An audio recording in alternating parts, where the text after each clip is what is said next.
Un mot pour ta santé. Un mot pour ta vie de foi. C'est lui qui appelle à l'existence ce qui n'existe pas. Ce que tu ne croyais pas voir, il appelle cela à l'existence et la chose existe. Il est le créateur. Il est le créateur. Il est le seul qui peut faire en sorte que dans ta vie, ce que l'œil n'a point vu, on commence à voir cela. Ce qu'on n'a jamais entendu parler ailleurs, on parle de ça de toi. Et ce qui n'est jamais monté dans le cœur d'un homme, toi tu deviens à la position, celle qui invente et qui possède. Que l'Éternel soit loué encore ce matin. Est-ce que vous pouvez acclamer un gros très fort? Est-ce que tu peux pousser les cris de joie? Est-ce que tu peux sauver pour Jésus?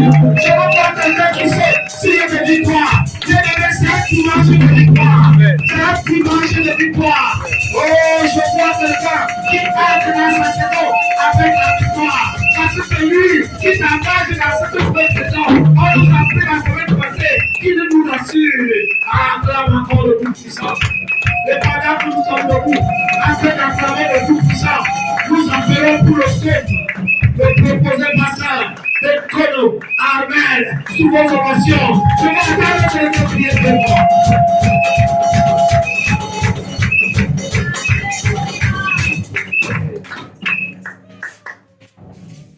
Alléluia. Alléluia. Salut d'abord ton frère, salut ta soeur autour de toi. Dis-lui que tu es content, tu es heureux de le voir sourire ce matin. Salut-le bien-aimé, dans la joie. Dans la joie. Je suis dans la joie immense de vous voir tous vivants ce matin. Salut ton frère avec un gros sourire. Nous sommes au 9e mois. Quel parcours! Alléluia! Et nous sommes tous là, ça va être une grande joie de saluer ton frère avec un gros sourire. Alléluia! Alléluia! Amen! Amen! Ils ont essayé de te rabaisser, tu ne sais pourquoi et ne veulent pas te laisser, tu ne sais pourquoi et ta vie n'est pas facile, tu te demandes pourquoi et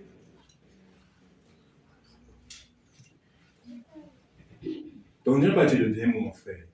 Amen. Alléluia. Amen. Alléluia. Amen. Bien aimé, ce matin, le titre, c'est l'assurance de l'adorateur. Alléluia. Alléluia. Amen. Si tu n'es pas sûr, tu peux être un adorateur. Alléluia. L'assurance de l'adorateur. Le morceau que je chante a fini par tu pleures pourquoi? Pourtant ton père n'a pas encore dit le dernier mot. Alléluia. Amen. Tu n'as pas le droit de pleurer. Tu ne dois pas pleurer. C'est ton père qui dit le dernier mot. Et c'est parce que tu sais que c'est lui qui dit le dernier mot, tu es dans l'assurance. Même s'il y a les tempêtes, il y a le désert, toi tu es sûr que la personne que tu adores là, c'est la bonne. Amen. Alléluia. Et lui, en son temps, il va agir.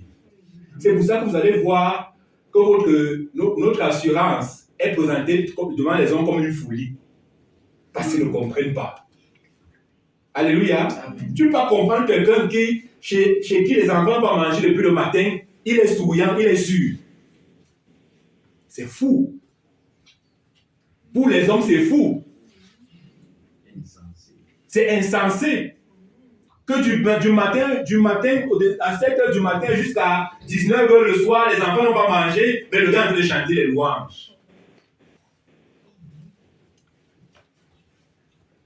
Il n'y a que dans l'assurance. Il n'y a qu'un adorateur sûr qui peut le faire. Alléluia. Il n'y a qu'un adorateur sûr qui peut le faire. Est-ce que nous sommes ensemble? Est-ce que nous sommes ensemble? Est-ce que vous comprenez là où je vais en venir? Alléluia. C'est bien de parler de l'adoration, mais il faut être sûr de ce en quoi nous croyons. Sinon, ça devient des mises en scène pour plaire aux hommes. Il est dangereux d'adorer le Seigneur pour plaire aux hommes.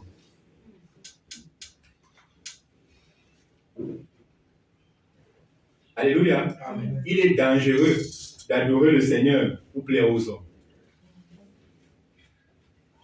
Nous allons nous plonger dans les Saintes Écritures, juste 2 passages, brièvement. Esdras, chapitre 3, à partir du verset 8. Donc, je vais aller au verset 10.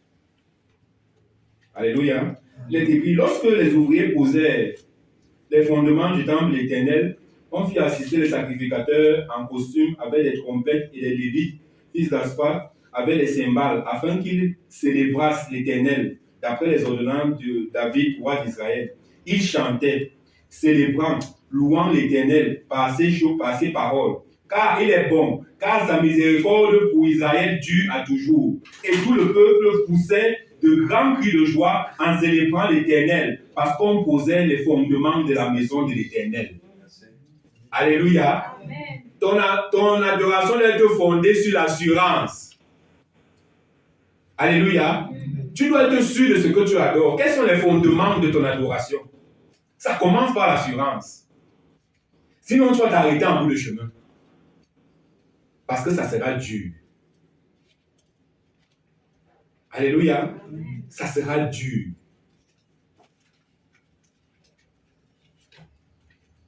Et c'est pour ça que les hommes de Dieu nous parlent chaque jour des affermissements.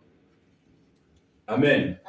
Parce qu'il faut être capable d'assumer l'adversité, d'assumer l'obscurité en continuant à l'adorer. Les enfants qui célébraient, là, qui chantaient, ils sont passés par des étapes avant d'arriver à déposer les fondements de ce temple. Ils ont souffert, mais ils sont restés sereins. Ils ont continué jusqu'à l'aboutissement. Alléluia. L'enfant qui fréquente, nous on parle aujourd'hui de rentrée scolaire, n'est-ce pas? L'enfant qui commence ses études, qui lit chaque jour, qui étudie chaque jour, quel est son objectif? Il doit passer. Et pour passer, à même de passer par l'étude à 4 heures, l'étude à 3 heures, il est capable de se priver des jeux pour se concentrer dans les études. Alléluia. Ce n'est pas facile, ce n'est pas le gâteau. Et tout ça, pourquoi il le fait? Parce qu'il a un but.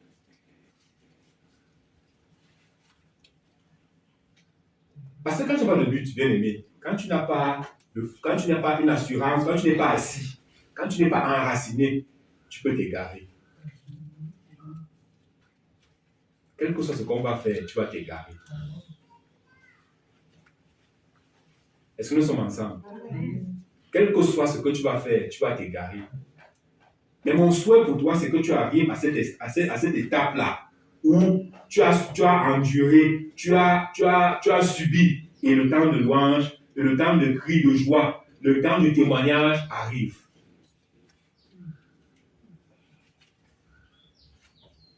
Alléluia. Et mais quand tu es malade, adore l'Éternel. Alléluia. Mon témoignage en cours de téléchargement, il sera prêt bientôt. Quand tu es malade, adore le Seigneur. Il travaille dans le secret. Et ce qu'il fait, c'est pour la gloire de son nom. On a demandé au maître, pourquoi est-il ainsi? Est-ce lui qui a péché? Ou alors sont ses parents qui ont péché? Le maître a dit quoi? Le maître a dit, ce n'est ni lui, ni ses parents qui ont péché. Mais il fallait que le Seigneur se glorifie. Et tu peux passer par le désert pour que le Seigneur se glorifie. Toi, tu dois seulement continuer à l'adorer. Alléluia. Continue à l'adorer. Il va se glorifier. Si on t'a dit que tu vas pas réussir, que tu es bête, que tu es ceci, que tu es cela, bien aimé, le Seigneur choisit les choses folles pour confondre les sages. Alléluia. Amen. Il choisit les choses folles aux yeux du monde pour confondre les sages. Ton infinité là, ton handicap là, c'est ça que le Seigneur choisit pour se glorifier. Ne dis pas que je suis handicapé, ne dis pas que je suis malade. Comment je vais adorer le Seigneur dans la maladie? Comment je vais? Et tu vas marcher dans les hôpitaux, tu vas marcher dans les cliniques, tu vas pas trouver la guérison. Jusqu'au jour où tu vas comprendre qu'il est temps d'adorer. Alléluia. Et tu auras la guérison. Parce que le Seigneur ne partage pas sa gloire. Amen. Amen. Mais je te raconte ça pourquoi? Pour que dans ton cœur s'installe l'assurance.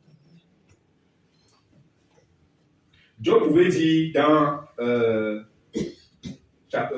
son chapitre 42, Quoi? Job 42. Parce que le dit, je reconnais que tu peux tout. À partir du verset 1. Il dit, je reconnais que tu peux tout. Jusqu'au verset 6. Rien ne s'oppose à tes pensées. Quel est celui qui a la folie d'obscurcir les desseins de l'Éternel? Il dit, oui, j'ai parlé sans les comprendre, des merveilles qui me dépassent et que je ne conçois pas. Écoute-moi, je parlerai, je t'interrogerai, je m'insurerai. Mon oreille avait entendu parler de toi, mais maintenant mon œil t'a vu. Alléluia. Amen. Tout le monde connaît l'histoire de Job, n'est-ce pas? Tout le monde sait par quoi Job est passé. Amen. Amen. Tout le monde sait par quoi Job est passé. Je vais t'appeler ce matin à ne pas prendre pour prétexte la souffrance et la maladie pour ne pas adorer le Seigneur.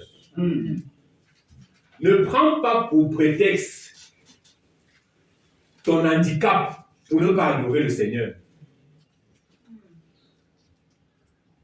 Ne prends pas pour prétexte la pauvreté pour ne pas adorer le Seigneur.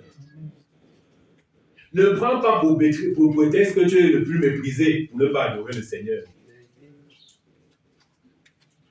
Sois sûr de ce que tu es.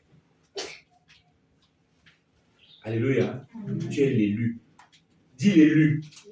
Dis je suis l'élu. Je suis l'élu. Bien-aimé, le Seigneur t'appelle un prince. Le monde a beau dire, aura beau dire que tu n'es rien, mais lui t'appelle son prince, son élu. Alléluia. Il est descendu, il a laissé tous les alléluia, les adorations du ciel est descendu pour toi. Il est descendu juste pour toi. C'est-à-dire que tu n'es pas n'importe qui. Alléluia. Tu n'es pas n'importe qui. Il va se lever l'adversité. Il va te donner la prospérité. Mais en toutes ces choses, sois sur le chemin.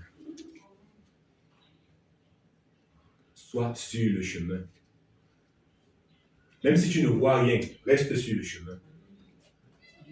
Même si tu ne vois rien à l'horizon, il n'y a pas d'espoir. Parce qu'il y a des gens qui ont l'espoir. Mon cousin est ministre, oh, tel est monté, oh, j'ai ceci, j'ai cela. Toi, tu ne vois rien. Il n'y a rien dans ton horizon là. Rien ne s'affiche. Ça affiche rouge. Pour ceux qui ont les véhicules, il n'y a pas de carburant, il n'y a rien. Il n'y a rien. Dans le rien là, continue à chanter, continue à adorer. On va dire que tu es fou, ne t'inquiète pas, on va le dire. Même tes plus proches vont dire que tu es malade. Mais toi, tu sais ce que tu adores. Toi, tu sais ce que tu cherches. L'apôtre Paul pouvait dire, je cours de façon à remporter le prix. Il ne court pas comme s'il battait de l'aile. Il ne court pas pour faire plaisir aux gens. Il court pour un objectif. Alléluia. Bien-aimé, tu auras beau prier. Seigneur, je veux la voiture. Seigneur, je veux ceci. Oh Seigneur, je veux cela. Je veux le mariage. Je veux. Il y a une vérité que j'aime souvent écouter. C'est que comprends déjà, avant de continuer, que je ne te dois rien. Alléluia. C'est pas dur, hein? C'est la vérité, je ne te dois rien. Mais ses plans pour toi sont des plans de paix et de bonheur. Alléluia. Il ne te doit rien, mais ses plans pour toi sont des plans de paix et de bonheur. Si tu as la ferme assurance que le maître de toutes choses a des plans de paix et de bonheur pour moi, même si je ne les vois pas, je sais qu'il les a. Moi, il y a une seule chose que je dois faire, je dois l'adorer. Je dois me soumettre à lui. Même si l'on me piétine, Dieu ne me piétine pas. Il me conduit. Il m'aime. Et quand on te dit jamais que Dieu ne t'aime plus. Amen. Quand on te dit jamais qu'il a cessé de t'aimer, quel que soit ce que tu as fait, il t'aime. Il est fidèle. Il est là pour toi. Il a préparé les grandes choses pour toi. Parce que même l'or, avant d'être précieux, à ta main, à ton cou, ça passe par le feu. Tu es appelé à être précieux. Tu es appelé à être extraordinaire, pas ordinaire. Tu es appelé à être la gloire de l'Éternel. Écoutez bien, la gloire de l'Éternel. Vous pensez que la gloire de l'Éternel se limite à la voiture, à la maison, au travail, au mariage et autres? La gloire de l'Éternel. La gloire de l'Éternel est extraordinaire. Parce que tout ce que vous dites là, c'est ordinaire. Sa gloire est extraordinaire. Tu es appelé à être quelqu'un d'extraordinaire. Alléluia. Il faut comprendre ces choses pour être sûr.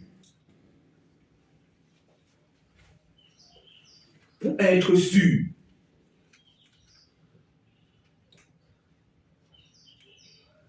Dieu a besoin des gens qui le suivent par conviction. Avec assurance. Avec certitude. Parce que la parole de Dieu dit quoi? Il dit qu'il faut que celui qui s'approche de lui croit qu'il existe. Et que c'est lui le rémunérateur de ceux qui le cherchent.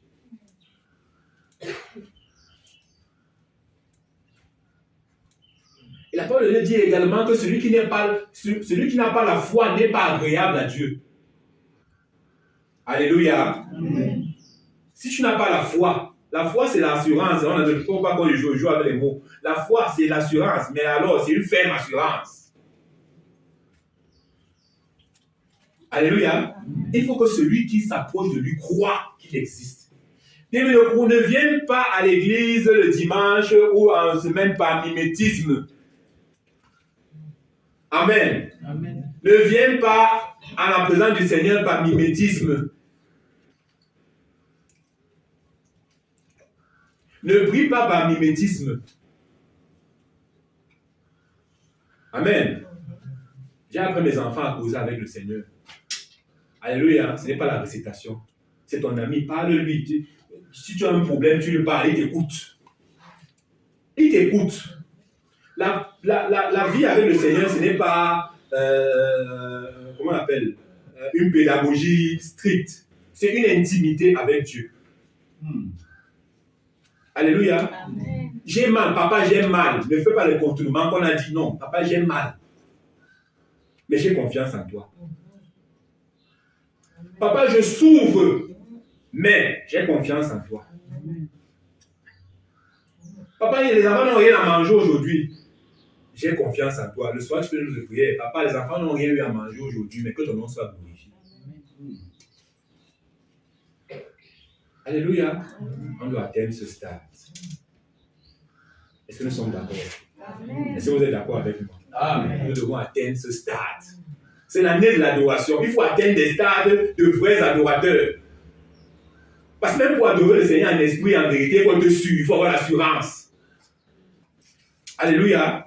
Il faut avoir cette assurance-là qui te conduit à l'adorer en esprit et en vérité. Parce qu'à un niveau, ce n'est plus toi qui continue, c'est le Saint-Esprit qui prend le relais. Il faut que toi, tu sois prêt. Que tu sois prêt à affronter, à traverser, à endurer, à continuer à dire que le nom du Seigneur Jésus-Christ soit glorifié. Amen. Être martyr pour Christ. Devant les difficultés de la vie, tu es le martyr pour Christ. Tu acceptes pour Christ.